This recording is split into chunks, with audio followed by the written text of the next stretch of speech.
Miss Black, you're the first girl to hit the top of the British hit parade since Helen Shapiro 2 years ago. Why do you think you've succeeded where the other girls have failed? Actually, I haven't a clue. I don't know why. I've had so much success. I just can't answer that question, I'm sorry. Well, shall I put it this way? All the boys have had the successes recently, and now here comes along a girl. Why have the boys succeeded all this time? Well, considering that 90% out of 100% people, there are 90% of girls who buy the record, you see. And one of the reasons why I think I sold so well is because my record was different. I mean, I appealed to a lot of the older people. A lot of older people bought my record, you see, and I'm glad. Is it perhaps because the boys have got better voices and more talent? No, of course not. I mean, that's a terrible thing to say. I mean, for every boy who's got a good voice, there's a girl to match him. It's untrue. Miss Black, do you think you deserve the success that you've achieved? It's come very quickly. No.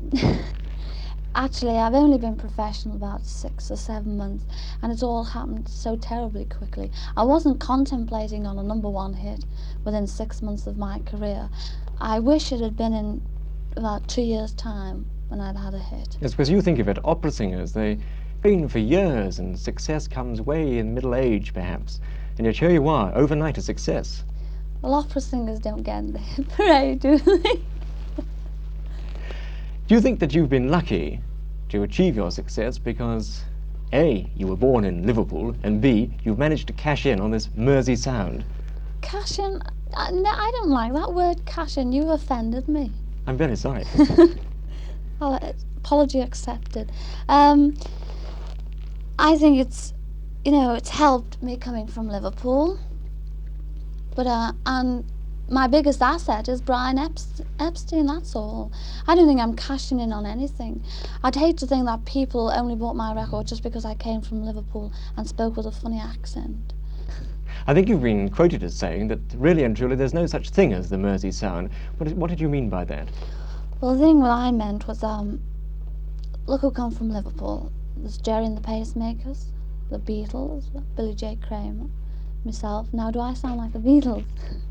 Does Billy J. Kramer sound like Jerry and the Pacemakers? Do Jerry and the Pacemakers sound like the Beatles?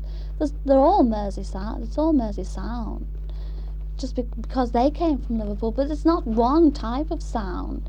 I mean, you can't detect it. They're all different sounds. Can you understand me?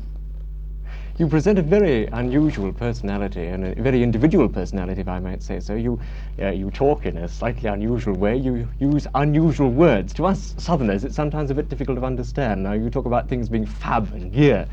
What do all these mean? I've forgotten what they mean now because they're old-fashioned. You tell me, I don't know what it means.